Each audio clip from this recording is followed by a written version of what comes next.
नमस्कार मित्रांनो, स्वागत आहे तुमचं आपल्या यूट्यूब चॅनलवरती। आज आपण बोलणार आहोत अत्यंत महत्त्वाच्या विषयावर, व्हॅल्यू इन्व्हेस्टिंग आणि ग्रोथ इन्व्हेस्टिंग म्हणजे काय। जर तुम्ही शेअर मार्केटमध्ये गुंतवणूक करत असाल किंवा विचार करत असाल गुंतवणूक करण्याचा, तर हे शब्द दोन नक्की तुम्ही ऐकले असतील। पण खरंच या दोन पद्धती कशा वेगवेगळ्या आहेत आणि यातली कोणती पद्धत जास्त फायदेशीर आहे, तुमच्यासाठी कोणती पद्धत योग्य आहे, या सगळ्या प्रश्नांची उत्तर आज आपण सविस्तरपणे या व्हिडिओमध्ये बघणार आहे। त्यामुळे व्हिडिओ शेवटपर्यंत नक्की बघा आणि जर तुम्हाला हा व्हिडिओ उपयुक्त वाटला तर व्हिडिओला लाईक करायला बिलकुल विसरायचं नाही। त्याचबरोबर हा व्हिडिओ जास्तीत जास्त शेअर करायचा आहे। हां, सर्वात महत्त्वाचं यूट्यूब चॅनलला सबस्क्राईब करायला मात्र विसरायचं नाही। मग चला सुरुवात करूया। सर्वात पहिल्यांदा आपल्याला गुंतवणूक म्हणजे काय एक साधी ओळख समजून घेणं खूप गरजेचं आहे। मित्रांनो, शेअर मार्केटमध्ये गुंतवणूक म्हणजे फक्त पैसा लावणे नव्हे, गुंतवणूक म्हणजे एखाद्या व्यवसायाचा भाग बनणं। जेव्हा तुम्ही एखाद्या कंपनीचा शेअर्स विकत घेता तेव्हा तुम्ही त्या कंपनीचे छोटे भागधारक बनता, म्हणजेच त्या कंपनीचा नफा, वाढ आणि भविष्य हे सगळं तुमच्याशी जोडलेलं असतं। आता प्रश्न येतो, कोणत्या कंपनीत गुंतवणूक करायची? याचं उत्तर देण्यासाठी जगातील वेगवेगळ्या गुंतवणूकदारांनी वेगवेगळ्या पद्धती विकसित केल्या। त्यातल्या दोन सर्वात प्रसिद्ध, व्हॅल्यू इन्व्हेस्टिंग आणि ग्रोथ इन्व्हेस्टिंग, या दोन्ही पद्धतीमध्ये एकच समान गोष्ट आहे।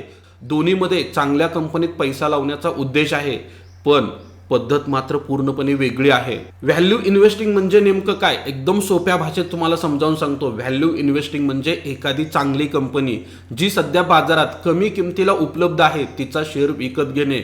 उदाहरण जर सांगायचं झालं तर समजा तुमच्या गावामध्ये एक दुकान आहे, त्या दुकानाची खरी किंमत 10 लाख रुपये आहे, पण सध्या काही कारणामुळे बाजारात मंदी आहे किंवा मालकाला तातडीनं पैशाची गरज आहे, त्यामुळं ते दुकान तो 6 लाखाला विकायला निघालाय। तुम्हाला माहित आहे की त्या दुकानाची खरी किंमत 10 लाख आहे, पण ते मिळते 6 लाखांना। मग तुम्ही काय कराल तर विकत घ्याल, कारण तुम्हाला माहित आहे काही काळानंतर बाजार सुधारेल आणि त्या दुकानाची परत किंमत 10 लाख होईल किंवा त्यापेक्षा जास्त होईल। हीच खरी व्हॅल्यू इन्व्हेस्टिंगची मूळ संकल्पना आहे शेअर मार्केटमध्ये। याचा अर्थ असा आहे, अशा कंपन्या शोधणं ज्या मुळात खूप स्ट्रॉंग आहेत पण सध्या खूप कमी किमतीला उपलब्ध आहेत। व्हॅल्यू इन्व्हेस्टिंगचे जनक बेंजामिन ग्रॅम। मित्रांनो, व्हॅल्यू इन्व्हेस्टिंगचा पाया घातला बेंजामिन ग्रॅम यांनी। ते वॉरन बफेट यांचे गुरु होते। ग्रॅम यांनी सांगितलं की शेअर मार्केट हे एक अनिश्चित जागा आहे, पण जर तुम्ही एखादी कंपनी तिच्या खऱ्या मूल्यापेक्षा कमी किमतीत विकत घेतली तर तुमचा धोका कमी होतो आणि नफा देखील वाढतो। त्यांनी यालाच मार्जिन ऑफ सेफ्टी म्हणजेच सुरक्षिततेची सीमा असं म्हटलं आहे। आता मित्रांनो, व्हॅल्यू इन्व्हेस्टिंगमध्ये नेमकं काय बघितलं जातं आणि तुम्हाला काय बघायचं आहे? व्हॅल्यू इन्व्हेस्टर कंपनी निवडताना पुढील काही गोष्टी नेहमी चेक करतो। मित्रांनो, सर्वात पहिल्यांदा पीई रेशो बघितला जातो। कंपनीच्या शेअरची किंमत आणि तिचा प्रति शेअर नफा याचं गुणोत्तर काढलं जातं। जर पीई कमी असेल तर कंपनी स्वस्त मानली जाते। जर उदाहरणच घ्यायचं झालं, जर कंपनीचा पीई 10 असेल आणि त्या क्षेत्रातील इतर कंपन्यांचा पीई 20 ते 25 असेल तर ही कंपनी स्वस्त आहे असं म्हटलं जातं।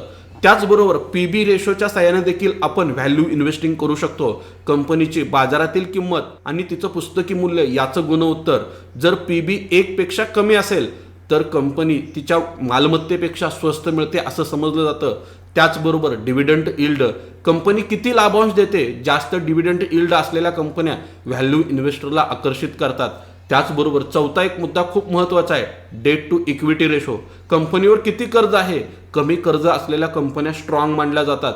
त्याचबरोबर अर्निंग हिस्ट्री कंपनीची कशी आहे, कंपनीचा गेल्या 5 ते 10 वर्षाचा नफा स्थिर आहे का, वाढत आहे, हे देखील व्हॅल्यू इन्व्हेस्टिंगमध्ये बघितलं जातं। मित्रांनो, वॉरन बफेट जगातला सर्वात यशस्वी गुंतवणूकदार, हे व्हॅल्यू इन्व्हेस्टिंगसाठी सर्वात मोठे इन्व्हेस्टर मानले जातात। त्यांचं एक वाक्य आहे, price is what you pay, value is what you get. म्हणजे किंमत ती असते जी तुम्ही देता आणि व्हॅल्यू ते असते जे तुम्हाला मिळते। बफेट यांनी Coca Cola, Apple, American Express यासारख्या कंपन्यांमध्ये तेव्हा गुंतवणूक केली जेव्हा त्या खूप कमी किमतीला होत्या आणि त्यांची संपत्ती कोट्यावधी डॉलर्समध्ये वाढली। मित्रांनो, तुम्ही जर व्हॅल्यू इन्व्हेस्टिंग केलं तर तुम्हाला त्याचा नेमका फायदा काय होतो, तर सर्वात पहिल्यांदा कमी धोका, म्हणजे कमी किमतीला तुम्ही विकत घेतल्यामुळं नुकसान होण्याची शक्यता कमी असते। सर्वात महत्त्वाचं, या कंपन्या तुम्हाला डिव्हिडंड देतात, त्यामुळे तुम्हाला रेग्युलर इन्कम मिळू शकतं। त्याचबरोबर दीर्घकाळामध्ये जर तुम्ही संयम ठेवला तर मोठा परतावा देखील मिळू शकतो आणि बाजारातील चढउतारांची तुम्हाला या ठिकाणी बिलकुल काळजी करायची नसते। पण मित्रांनो, व्हॅल्यू इन्व्हेस्टिंग करणार असाल तर या ठिकाणी एक प्रॉब्लेम देखील आहे, तो तुम्हाला समजून घेणं गरजेचं आहे। व्हॅल्यू इन्व्हेस्टिंगला खूप वेळ लागतो। कमी किमतीची कंपनी वाढायला कधी कधी वर्षानुवर्षे लागतात। काही कंपन्या स्वस्त असतात कारण त्यांचा व्यवसाय संकटात असतो, अशा सापळ्यात अडकण्याचा धोका देखील असतो, त्यालाच व्हॅल्यू ट्रॅप असं देखील म्हटलं जातं. हां, सर्वात महत्त्वाचं मित्रांनो, तुम्हाला व्हॅल्यू इन्व्हेस्टिंग करायचं असेल तर त्यासाठी रिसर्च करणं गरजेचं आहे, इन डेप्थ अनालिसिस करणं गरजेचं आहे. जर मित्रांनो तुम्हाला इन डेप्थ अनालिसिस करता येत नसेल, रिसर्च करता येत नसेल, त्याचबरोबर तुमच्याकडे टाईम नसेल, तर मित्रांनो आम्ही आहे तुमच्यासाठी. तुम्हाला बेसिकपासून ॲडव्हान्सपर्यंत सर्व काही इन्व्हेस्टमेंटचं जग शिकवण्याचं काम आमच्याकडून सुरू आहे. त्याचबरोबर व्हॅल्यू इन्व्हेस्टिंग करायसाठी कंपनी नेमकी कशी निवडायची, कोणता स्क्रीनर वापरायचा आणि हे सगळे स्टॉक नेमके कसे शोधायचे, यासाठी जर तुम्हाला माझ्याकडून मदत लागत असेल तर दिलेल्या नंबरला तुम्ही कॉल करू शकता. आता मित्रांनो महत्त्वाच्या विषयाकडे वळूया. ग्रोथ इन्व्हेस्टिंग म्हणजे काय? मित्रांनो एकदम सोप्या भाषेत समजून घेणं गरजेचं आहे. ग्रोथ इन्व्हेस्टिंग म्हणजे अशा कंपन्यांमध्ये गुंतवणूक करणं ज्या सध्या खूप वेगाने वाढत आहे किंवा भविष्यात देखील खूप मोठ्या होणार आहेत. इथे गुंतवणूकदार हे विचारतो या कंपनीचं भविष्य काय आहे. व्हॅल्यू इन्व्हेस्टिंगमध्ये विचारतात ही कंपनी आता सध्या स्वस्त आहे का. ग्रोथ इन्व्हेस्टिंगमध्ये विचारतात ही कंपनी उद्या किती मोठी होईल. आता मित्रांनो तुम्हाला एक खूप चांगलं उदाहरण सांगतो म्हणजे तुमच्या लगेच लक्षात येईल. समजा 2010 साली जर तुम्हाला कोणी सांगितलं असतं झोमॅटो स्विगीसारखी एखादी कंपनी येणार आणि जी घरात लोकांना बसल्या ठिकाणी जेवण आणून देणार, 2010 मध्ये ती कंपनी नफा कमवत नव्हती, त्याचा पीई रेशो देखील खूप जास्त होता, पण व्यवसाय खूप वेगाने वाढत होता. एक ग्रोथ इन्व्हेस्टर म्हणाला असता या कंपनीत भविष्य आहे, गुंतवणूक करा. एक व्हॅल्यू इन्व्हेस्टर म्हणाला असता आता नफा नाही आहे, पीई जास्त आहे, मी गुंतवणूक करणार नाही. जे ग्रोथ इन्व्हेस्टिंगच्या दृष्टिकोनातून गेले त्यांना खूप मोठा फायदा झालेला दिसून येतोय. फिलिप्स फिशर यांना ग्रोथ इन्व्हेस्टिंगचे जनक मानलं जातं. त्यांचं एक खूप प्रसिद्ध पुस्तक आहे common stocks and uncommon profits. या पद्धतीनं त्यांनी या संकल्पनेचा चांगल्या व्यवस्थापनाखाली असलेली वाढणारी कंपनी शोधा आणि तिच्या दीर्घकालीन इन्व्हेस्टमेंट करत राहा. त्याचबरोबर पीटर लिंच सारखे इन्व्हेस्टर देखील ग्रोथ इन्व्हेस्टिंगचे समर्थक होते. ग्रोथ इन्व्हेस्टिंगमध्ये नेमकं काय बघितलं जातं मित्रांनो, तुम्हाला जर ग्रोथ इन्व्हेस्टिंग करायचं असेल तर सर्वात पहिल्यांदा तुम्हाला रेव्हेन्यू ग्रोथ बघणं गरजेचं आहे. कंपनीचा महसूल दरवर्षी किती टक्क्याने वाढतोय, तो 15 ते 20% जास्त वाढत असेल तर डेफिनेटली ती कंपनी ग्रोथ कंपनी मानली जाते.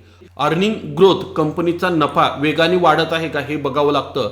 त्याचबरोबर रिटर्न ऑन इक्विटी किती आहे ते देखील बघावं लागतं. त्याचबरोबर कंपनीचा मार्केट शेअर किती आहे म्हणजे बाजारात कंपनीचा किती वाटा आहे हे देखील बघितलं जातं. त्याचबरोबर टोटल अड्रेसेबल मार्केट किती आहे, कंपनी ज्या बाजारात आहे तो बाजार किती मोठा आहे आणि भविष्यात किती वाढेल हे ग्रोथ इन्व्हेस्टिंगमध्ये बघितलं जातं. सर्वात महत्त्वाचं कॉम्पिटेटिव्ह ॲडव्हान्टेज, कंपनीकडं असं काय आहे जे इतर करू शकत नाहीत, म्हणजेच तिच्याकडं मोठं आहे म्हणजे मोठं खंदक आहे, अशा कंपन्या भविष्यात खूप मोठ्या होतात.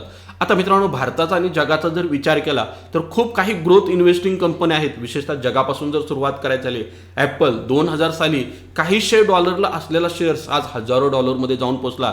जे बेंझोसच्या दृष्टीने ग्रोथ इन्व्हेस्टरला करोडपती बनवलं. गुगल म्हणजेच अल्फाबेट्स 2004 साली IPO किमतीत विकत घेतला असता तर अफाट संपत्ती बनवून दिली असते. भारतामध्ये देखील अशी खूप उदाहरणं आहेत. Infosys, TCS, Asian Paint, HDFC bank या स्टॉकने खूप मोठी वेल्थ क्रिएट करून दिली आहे. पहिल्यांदा लक्षात घ्या, ज्यावेळेला तुम्ही ग्रोथ इन्व्हेस्टिंग करता त्यावेळेला जास्त परतावा मिळतो, भविष्यातील गुंतवणूक होते, त्याचबरोबर कंपाऊंडिंगचा बेनिफिट देखील मिळतो. जग बदलणाऱ्या कंपन्यांचा तुम्ही भाग व्हा, तुमची वेल्थ देखील खूप मोठ्या प्रमाणात वाढू शकते. पण मित्रांनो ग्रोथ इन्व्हेस्टिंग करणार असाल तर एक रिस्क देखील आहे हे माहीत असणं गरजेचं आहे. या ठिकाणी बऱ्याच वेळेला आपल्याला जास्त किंमत द्यावी लागते, म्हणजेच ग्रोथ स्टॉक सहजासहजी स्वस्तात मिळत नाहीत, ते महाग असतात, त्याचा पीई रेशो खूप वाढलेला असतो. अपेक्षित जर त्या स्टॉकमध्ये वाढ नाही झाली तर शेअरची मोठ्या प्रमाणात घसरण देखील होऊ शकते. ग्रोथ स्टॉक्स बाजाराच्या मूडवर जास्त तर अवलंबून असतात. कंपनी भविष्यात अपेक्षेप्रमाणे वाढेल की नाही याची हमी देखील नसते.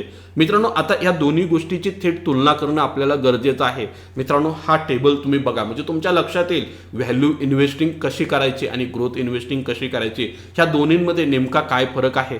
आता मित्रांनो अजून एक विचार पुढे आला, ह्या दोघांमध्ये असणारा गॅप जो आहे तो भरून काढण्यासाठी त्यालाच ग्रोथ ॲट रिझनेबल प्राइस असं देखील म्हटलं जातं.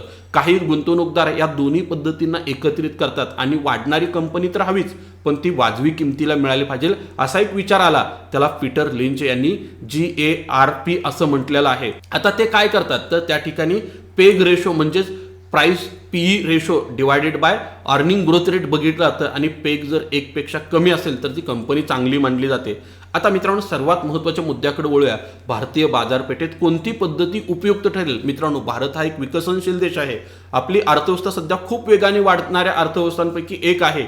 मला वाटतं की भारतात ग्रोथ इन्व्हेस्टिंगला जास्त वाव आहे, कारण डिजिटल इंडियाच्या माध्यमातून टेक कंपन्या खूप मोठ्या प्रमाणात वाढत आहेत. मिडल क्लास देखील मोठ्या प्रमाणात वाढत आहे. त्यामुळे कन्झम्पशन देखील वाढत आहे.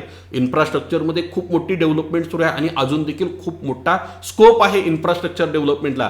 त्याचबरोबर फिनटेक, हेल्थ केअर, ईव्ही सारखी नवीन क्षेत्र वेगाने वाढत आहेत. आता मित्रांनो तुम्हाला अजून एक खूप जबरदस्त टिप्स देतोय. मार्केटमध्ये असे शेअर्स कसे शोधायचे? मित्रांनो व्हॅल्यू स्टॉक शोधण्यासाठी स्क्रीनर सारखी वेबसाईट वापरू शकता.